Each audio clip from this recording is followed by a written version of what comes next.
Hello everyone. You all having a good time out here? Yep. Excellent. Glad to hear it. Point Peron. It's a place of treasured childhood memories for countless West Australians, and it's under threat. Under threat from what, I hear you ask? Well, I will get to that in a minute, because first I want to tell you about our vision for Point Peron, of a world-class coastal conservation, recreation and tourist park covering Lake Richmond through Cape Peron and across to Shorewater Islands Marine Park. A nature-based recreation park for all West Australians and visitors alike to be able to walk, to snorkel, to kayak and cycle and recreate in adventure playgrounds with land, coast, sea and island views that support a rich diversity of terrestrial, coastal and marine birdlife and mammals. The Cape Peron region has much to offer. Add to this our planned recreational areas, botanical walkways and outdoor concerts and movies. A tourist attracting coastal park that will draw state, national and international tourists in much the same way that Kings Park is WA's #1 tourist attraction. If WA is to capitalise on its tourism potential, the government's own data shows it should focus on promoting and protecting its beautiful coastline and opportunities for wildlife encounters. Cape Peron Coastal Park vision is of a diverse conservation park that offers features unseen anywhere else in WA, indeed in very few parts of the world.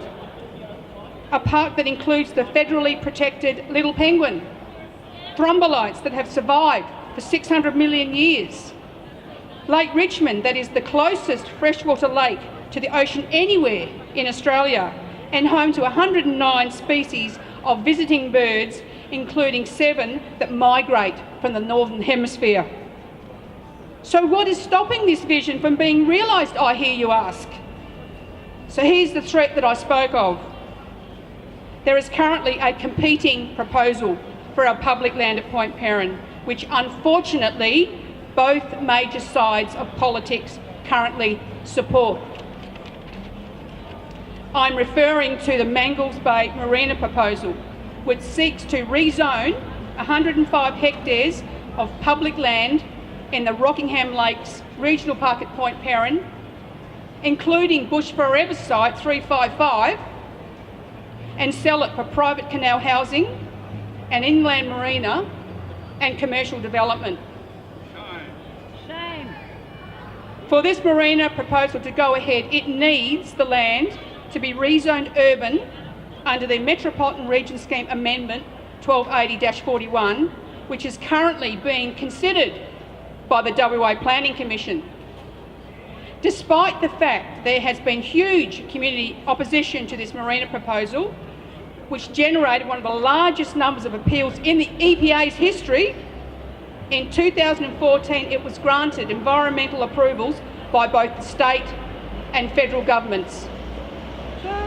This marina proposal is now in the planning phase, with the rezoning currently being considered by the WA Planning Commission. It's hard to believe that a much-loved public park such as Point Peron is even in a rezoning process that could take it from the public and turn it into urban development, especially given that this Point Peron land was transferred from the Commonwealth to the state of Western Australia in 1964, subject to its future use being restricted to a reserve for recreation and/or parklands. But here's the thing though, if the WA Planning Commission recommend the rezoning to urban, your local member of the WA Parliament will have the power to knock back this proposed rezoning of the land for the Mangles Bay Marina if it indeed get as far as the WA State Parliament in the coming months. It is important to note that this rezoning is specifically for the Mangles Bay Marina development. So if it doesn't get passed in the Parliament by your local members, then the Mangles Bay Marina can't go ahead. However, if it does get passed and is rezoned from regional parklands to urban housing under the guise of the so-called Mangles Bay Marina, there is no actual contractual requirement for them to actually build the promised marina. You heard me right. I'll repeat it. There is no contractual requirement for them to actually build the promised marina. This is the marina that they're using as the excuse to rezone the land to urban in the first place. It's hard to believe, but we have evidence to back up this claim. Our lawyer's been very busy, I can tell you, over the last 7 years, getting our case together. The fact is, if our Point Peron public land is rezoned urban, they can simply bulldoze it for housing and nothing more. And why would they ever construct the incredibly expensive Marina Waterways side if they are not contractually obliged to do so? We know that it's always been our public land that they were really after. Prime coastal real estate, nothing else like it in WA. The fact is, by establishing instead our vision of a Kings Park-like coastal park at Point Peron will generate long-term tourism jobs and dollars into our economy. Rezoning our park for urban development will not. So when it comes to the development options that are currently on the table for Cape Peron, the choice is clear. It's either a coastal park or housing and canals. So in the coming months, if the rezoning reaches Parliament, how is your local MP going to vote? You don't know?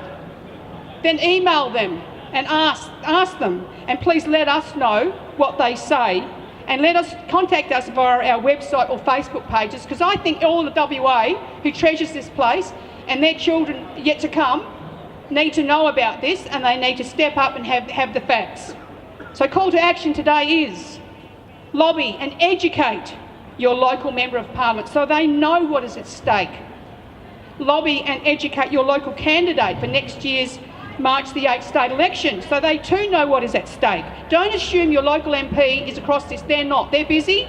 And I know for a fact there's been quite a bit of misinformation getting out there from the leader of the Labor Party, Mark McGowan, because he's the one who dreamed up this harebrained scheme in 2003 of a canal estate, because the previous proposal for an offshore marina got knocked back by the EPA due to seagrass loss.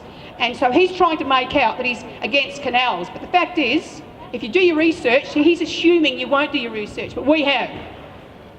The fact is, if this rezoning goes ahead, it will mean canals, because there's no other way he can tweak it to get his so-called boating facilities that he reckons he supports. Boating facilities in Mangles Bay equals canals. Simple. So the other part of the call to action, check out our websites at handsoffpointperon.com. I'll say it again, handsoffpointperon.com. And we've got Facebook as well. We're up to we're 350 Facebook likers off 10,000. So get on your phones and like our page. Check out our capeperoncoastalpark.com website. And I'll say it again, capeperoncoastalpark.com, where we have our alternate vision that is good for West Australians, not so good for the greedy developers and the politicians in their pockets, mind you. Visit our stall over there, Coastal Park, not Canals we're calling it, in the southeast corner of Forest Place, and get some flyers and some other information. Take a penguin selfie today at our stall and post it to Facebook and tag us, Hands Off Point Peron. And as I said, like us on Facebook, websites. So my final message is, Cape Peron Coastal Park, together we can, and with your help, we will make it happen. Thank you.